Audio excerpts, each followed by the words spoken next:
किसान भाइयों नमस्कार। क्या आपके साथ भी ऐसा होता है कि आप हर साल गेहूं की बुआई करते हैं, 21 दिन पर पहली सिंचाई भी करते हैं, महंगी से महंगी यूरिया भी डालते हैं, लेकिन फिर भी आपकी गेहूं में ना तो कल्ले फूटते हैं, ना ही पड़वार आती है। आपका पौधा पीला पीला दबा दबा सा रह जाता है, जबकि आपके पड़ोस के खेत में वही गेहूं हरा काला और इतना घना होता है कि जमीन नहीं दिखती। आप सोचते हैं कि आखिर कमी कहाँ रह गई। आपने तो वही किया जो सब करते हैं, फिर भी आपके पौधे में 5-7 कल्ले और पड़ोसी के पौधे में 20-25 कल्ले क्यों? इसका कारण सिर्फ यूरिया डालना नहीं है। इसका कारण है कि आप पहली सिंचाई के उस जादुई समय पर वो सीक्रेट कॉम्बिनेशन नहीं दे रहे जो पौधे की भूख है। आज मैं आपको सिर्फ यूरिया नहीं बल्कि 3 से 4 चीजों का एक ऐसा वैज्ञानिक कॉम्बिनेशन, एक ऐसा पावर पैक फॉर्मूला बताने जा रहा हूं जिसे अगर आपने इस साल पहली सिंचाई पर डाल दिया तो यकीन मानिए आपके गेहूं में कल्लों का ऐसा विस्फोट होगा कि आप गिन नहीं पाएंगे। ये कोई हवाई बातें नहीं, ये शुद्ध कृषि विज्ञान है जो आपकी पैदावार को 20 क्विंटल से 30 क्विंटल प्रति एकड़ तक ले जाने का दम रखता है। ये जानकारी आपके और लाखों किसान भाइयों के भविष्य को बदल सकती है। इसलिए अगर आप इस चैनल पर नए हैं या हमारी मेहनत को पसंद करते हैं तो इस वीडियो को अभी एक लाइक कर दीजिए और चैनल को सब्सक्राइब करके घंटी का बटन दबाना बिल्कुल मत भूलना, ताकि खेती किसानी की ऐसी ही वैज्ञानिक जानकारी आप तक सबसे पहले पहुंचे। अब हमारा आज का सवाल, जिसका जवाब आपको कमेंट में देना है। आप अभी तक गेहूं में पहले पानी पर यूरिया के साथ और क्या-क्या डालते हैं, या सिर्फ यूरिया ही डालते हैं? ईमानदारी से अपना जवाब जरूर लिखें। चलिए अब उस रहस्य से पर्दा उठाते हैं कि आखिर गेहूं में पहले पानी को ही सबसे महत्वपूर्ण क्यों माना जाता है। इस समय को कृषि विज्ञान की भाषा में क्राउन रूट इनिशिएशन यानी CRI अवस्था कहते हैं, यानी शिखर जड़ अवस्था। ये अवस्था गेहूं की बुआई के ठीक 21 से 25 दिन बाद आती है। ये वो समय है जब पौधे की असली जड़ें, जिन्हें हम क्राउन रूट्स कहते हैं, निकलना शुरू होती हैं। बुआई के समय जो जड़ें थीं, वे सिर्फ पौधे को अंकुरित करने के लिए थीं। पौधे का असली भविष्य इन्हीं नई जड़ों पर टिका होता है। और ठीक इसी समय मिट्टी की सतह के पास पौधे के तने से नए कल्ले यानी टिलर्स भी फूटने शुरू होते हैं। आप इसे पौधे का दूसरा जन्म समझ सकते हैं। इस दूसरे जन्म के समय आपके नन्हे गेहूं के पौधे को 2 चीजों की सख्त जरूरत होती है। पहला, हल्की नमी ताकि जड़ें आसानी से फैल सकें, और दूसरा, पोषक तत्वों का एक बैलेंस्ड और पावरफुल डोज। यहीं पर 90% किसान गलती कर बैठते हैं। वे या तो खेत में इतना पानी भर देते हैं कि इन नई नाजुक जड़ों को ऑक्सीजन नहीं मिलती और वे गलकर पीली पड़ने लगती हैं, या फिर वे सिर्फ एक बैग यूरिया का छिड़क देते हैं। यूरिया यानी नाइट्रोजन पौधे को हरा तो कर देगा, लेकिन फुटाव यानी नए कल्ले बनाने के लिए पौधे को जो सिग्नल और ताकत चाहिए वो अकेला यूरिया कभी नहीं दे सकता। वास्तव में अकेला यूरिया डालना आपके पैसे की बर्बादी भी है, और वो कैसे, ये मैं आपको आगे बताने वाला हूं। तो क्या है वो सीक्रेट कॉम्बिनेशन? ये कोई एक जादुई पुड़िया नहीं है, बल्कि ये 3 से 4 वैज्ञानिक तत्वों का एक ऐसा मिश्रण है जो CRI अवस्था में पौधे की हर जरूरत को पूरा करता है। इस कॉम्बिनेशन का पहला हीरो तो वही है जिसे आप जानते हैं, यूरिया। जी हाँ, यूरिया जरूरी है, लेकिन कितना और किसके साथ, ये जानना जरूरी है। पहली सिंचाई पर हमें प्रति एकड़ 40 से 45 किलोग्राम यूरिया की आवश्यकता होती है। यूरिया में 46% नाइट्रोजन होती है, जो पौधे में क्लोरोफिल यानी हरा रंग बनाती है और पौधे की वानस्पतिक वृद्धि यानी वेजिटेटिव ग्रोथ को तेज करती है। ये पौधे का मुख्य भोजन है, लेकिन ये कंप्लीट भोजन नहीं है। ये सिर्फ पौधे को ऊपर से बढ़ाएगा, लेकिन हमें तो पौधे की जड़ों को भी मजबूत करना है और नए कल्ले भी बनाने हैं। यहीं पर एंट्री होती है हमारे कॉम्बिनेशन के दूसरे और सबसे महत्वपूर्ण हीरो की, जिसे ज्यादातर किसान अनदेखा कर देते हैं। हमारे सीक्रेट कॉम्बिनेशन का दूसरा और असली गेम चेंजर है सल्फर यानी गंधक। आज भारतीय मिट्टी में सल्फर की इतनी भयंकर कमी हो गई है कि कृषि वैज्ञानिक इसे अब चौथा मुख्य पोषक तत्व यानी नाइट्रोजन, फास्फोरस, पोटाश के बाद कहने लगे हैं। इसका कारण है हमारा DAP का अंधाधुंध इस्तेमाल। पहले किसान सिंगल सुपर फॉस्फेट यानी SSP डालते थे, जिसमें 12% सल्फर मुफ्त में मिल जाता था, लेकिन DAP में सल्फर 0 होता है। अब आप पूछेंगे कि सल्फर फुटाव में कैसे मदद करता है। ध्यान से सुनिए, सल्फर के 3 काम हैं। पहला, यह खुद एक शक्तिशाली फफूंद नाशक है जो पहली सिंचाई के बाद मिट्टी में पैदा होने वाली फंगस से आपकी नई क्राउन रूट्स की रक्षा करता है। दूसरा, ये पौधे में प्रोटीन और अमाइनो एसिड बनाने के लिए अनिवार्य है, जिससे दाने में चमक और वजन बढ़ता है। और तीसरा, सबसे सीक्रेट काम, सल्फर आपके द्वारा डाले गए यूरिया की ताकत को दोगुना कर देता है। जी हाँ, कृषि विज्ञान इसे नाइट्रोजन यूज एफिशिएंसी बढ़ाना कहता है। आसान भाषा में, अगर आप बिना सल्फर के 45 किलो यूरिया डालते हैं तो पौधा उसका मुश्किल से 30 से 40% ही इस्तेमाल कर पाता है।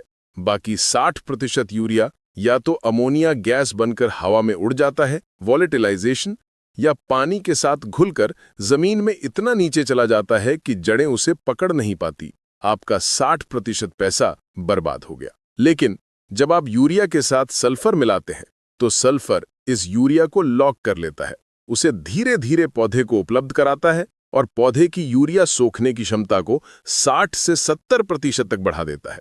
मतलब 45 किलो यूरिया अब 60 किलो यूरिया जितना काम करेगा। तो आपको 40-45 किलो यूरिया के साथ प्रति एकड़ 3 से 4 किलोग्राम 90% वाला सल्फर यानी बेंटोनाइट सल्फर या WDG अनिवार्य रूप से मिलाना है। यह आपके यूरिया के खर्च को बचाने के साथ साथ फुटाव की गारंटी भी देगा। तो अब हमारे पास यूरिया बढ़वार के लिए और सल्फर यूरिया की ताकत बढ़ाने और जड़ों की रक्षा के लिए है।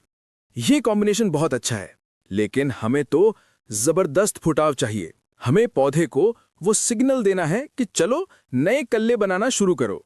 ये सिग्नल देने का काम करता है हमारा तीसरा सीक्रेट हथियार, जिंक यानी ZN। पंजाब, हरियाणा, यूपी, बिहार, मध्य प्रदेश की 50% से ज्यादा मिट्टी में जिंक की खतरनाक कमी है। जिंक पौधे के लिए एक ट्रैफिक पुलिस की तरह काम करता है, जो पौधे के अंदर बनने वाले ऑक्सिन नाम के ग्रोथ हार्मोन को कंट्रोल करता है।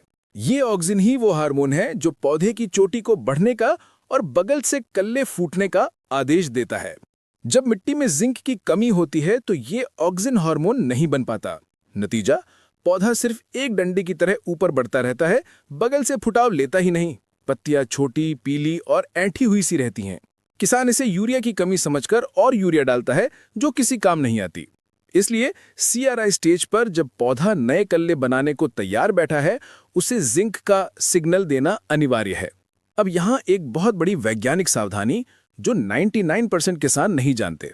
अगर आपने बुवाई के समय DAP यानी डाई अमोनियम फॉस्फेट का इस्तेमाल किया है तो आपको भूलकर भी DAP के साथ जिंक सल्फेट नहीं मिलाना चाहिए था, क्योंकि DAP का फास्फोरस और जिंक सल्फेट का जिंक आपस में मिलकर जिंक फॉस्फेट नाम का एक पत्थर जैसा अघुलनशील यौगिक बना लेते हैं।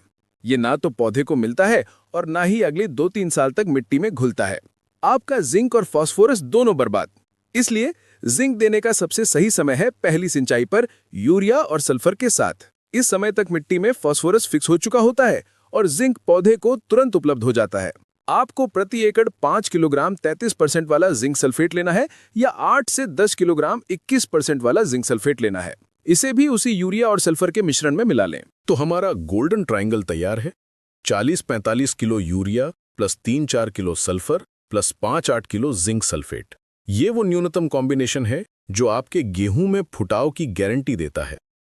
यूरिया ने हरापन दिया, सल्फर ने यूरिया को पौधे के लिए उपलब्ध कराया और जड़ों को फंगस से बचाया, और जिंक ने नए कल्ले बनाने का सिग्नल दे दिया।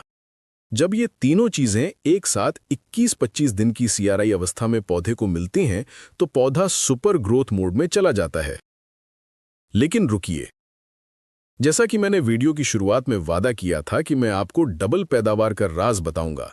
ये कॉम्बिनेशन पैदावार को जबरदस्त बढ़ाएगा, लेकिन अगर आप सच में डबल का लक्ष्य रखते हैं और अपनी मिट्टी को जिंदा करना चाहते हैं तो इस गोल्डन ट्रायंगल में हम एक चौथा ब्रह्मास्त्र और जोड़ेंगे। ये उन किसानों के लिए है जो सिर्फ गेहूं नहीं, सोना उगाना चाहते हैं। ये चौथा और अल्टीमेट बूस्टर है ह्यूमिक एसिड या समुद्री शैवाल का साथ। ये क्या करता है, इसे आसान भाषा में समझिए। ह्यूमिक एसिड आपकी मिट्टी के लिए टॉनिक और स्पंज का काम करता है। ये मिट्टी को भुरभुरा यानी पोरस बनाता है, जिससे क्राउन रूट्स को फैलने के लिए जगह और हवा यानी ऑक्सीजन मिलती है। ये मिट्टी की जल धारण क्षमता यानी वाटर होल्डिंग कैपेसिटी को चमत्कारिक रूप से बढ़ाता है, यानी सिंचाई के बाद मिट्टी लंबे समय तक नम बनी रहती है। और इसका सबसे बड़ा काम, ये आपकी मिट्टी में पहले से पड़े बेकार पोषक तत्वों जैसे फिक्स हो चुका फास्फोरस, पोटाश, जिंक को घोल कर पौधे के लिए उपलब्ध कराता है। ये एक मैग्नेट यानी चुंबक की तरह काम करता है, जो पोषक तत्वों को पकड़कर पौधे की जड़ तक पहुंचाता है। जब आप अपने urea plus sulphur plus zinc के मिश्रण में सिर्फ 1 से 2 किलोग्राम हाई क्वालिटी यानी 98% ह्यूमिक एसिड मिला देते हैं, तो ये उस कॉम्बिनेशन की ताकत को 50% और बढ़ा देता है। इसी तरह समुद्री शैवाल यानी सीवीड एक्सट्रैक्ट जैसे कि सागरिका प्राकृतिक ग्रोथ हार्मोन्स, साइटोकाइनेंस, ऑक्सिन्स और 70 से ज्यादा सूक्ष्म पोषक तत्वों का खजाना होता है। ये पौधे को पहली सिंचाई के बाद ठंड के स्ट्रेस यानी तनाव से बचाता है और पौधे की रोग प्रतिरोधक क्षमता यानी इम्यूनिटी को बूस्ट करता है। आप या तो 1 से 2 किलोग्राम ह्यूमिक एसिड या 5 से 8 किलोग्राम सागरिका दानेदार को अपने मुख्य कॉम्बिनेशन में मिला सकते हैं। ये चौथा घटक थोड़ा खर्चीला लग सकता है, लेकिन ये आपके द्वारा खर्च किए गए हर रुपए पर 10 रुपए का मुनाफा वापस देने की ताकत रखता है। अब जब हमारा अल्टीमेट पावर पैक यानी urea plus sulphur plus zinc plus humic या सागारिका तैयार है, तो इसे देने का सही तरीका क्या है? यहीं पर किसान सबसे बड़ी और आखिरी गलती करते हैं। 90% किसान पहले खेत में पानी भर देते हैं और फिर 2-3 दिन बाद जब खेत में पैर चिपक रहे होते हैं तब यूरिया छिड़कते हैं। यह सबसे गलत और नुकसानदायक तरीका है। गीली मिट्टी यानी कीचड़ में यूरिया डालने से उसका 50% हिस्सा अमोनिया गैस बनकर तुरंत हवा में उड़ जाता है। High volatilization loss. आपको खेत में जो गंध आती है वो आपके पैसे की बर्बादी की गंध है। दूसरा, खाद पौधे की जड़ों तक पहुंचने की बजाय मिट्टी की ऊपरी सतह पर ही चिपक जाती है। सही वैज्ञानिक तरीका सुनिए।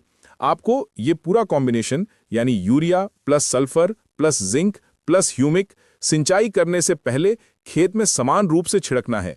जी हां, सिंचाई से पहले। जब आपका खेत 21 से 25 दिन का हो जाए और सिंचाई मांग रहा हो, तब सुबह या शाम के समय जब हल्की वत्त यानी नमी हो, इस मिश्रण को पूरे खेत में बिखेर दें। बिखेरने के तुरंत बाद उसी दिन खेत में हल्की सिंचाई करें। याद रखिए, सिंचाई हल्की होनी चाहिए, खेत को डुबाना नहीं है। बस इतना पानी देना है कि खाद घुलकर 3-4 इंच नीचे क्राउन रूट्स तक पहुंच जाए। अगर आपने पानी भर दिया तो सारे पोषक तत्व पानी के साथ घुलकर जड़ों की पहुंच से बहुत नीचे चले जाएंगे और फिर किसी काम के नहीं रहेंगे। पहले खाद फिर हल्की सिंचाई, ये वो गोल्डन रूल है जो आपके 100% पैसे को सही काम में लगाएगा। तो किसान भाइयों, इस बार सिर्फ यूरिया के भरोसे मत बैठिए। गेहूं की 21-25 दिन की CRI अवस्था पर सिंचाई से पहले 40-45 किलो यूरिया प्लस 3 से 4 किलो सल्फर प्लस 5 से 8 किलो जिंक सल्फेट प्लस 1 से 2 किलो ह्यूमिक एसिड या 5 से 8 किलो सागारिका का ये वैज्ञानिक कॉम्बिनेशन अपनाइए। मैं आपको गारंटी देता हूं, अगले 10 से 15 दिनों में आपके गेहूं के खेत में कल्लों की ऐसी बाढ़ आएगी, पौधे में ऐसा गहरा हरापन और मोटा तना बनेगा कि आप खुद हैरान रह जाएंगे। ये वो नींव है जो आपकी पैदावार को डबल करने का रास्ता खोलेगी। याद रखिए, जितने ज्यादा स्वस्थ कल्ले, उतनी ही ज्यादा बालियां और उतनी ही बम्पर पैदावार। ये ज्ञान सिर्फ अपने तक मत रखिए, इस वीडियो को अपने हर किसान दोस्त, हर व्हाट्सएप ग्रुप में शेयर कीजिए, ताकि इस वैज्ञानिक तरीके से पूरे भारत का किसान अपनी आय बढ़ा सके। क्या आप जानना चाहते हैं कि गेहूं में दूसरे पानी पर कौन सा खाद और कौन सा स्प्रे करना चाहिए ताकि बालियां लंबी, मोटी और दानों से भरी हुई आए? अगर हां, तो कमेंट बॉक्स में दूसरे पानी यानी सेकंड वाटर जरूर लिखें। अगर 1000 कमेंट्स आए तो मैं उस पर भी एक ऐसा ही रिसर्च आधारित वीडियो आपके लिए जरूर लाऊंगा।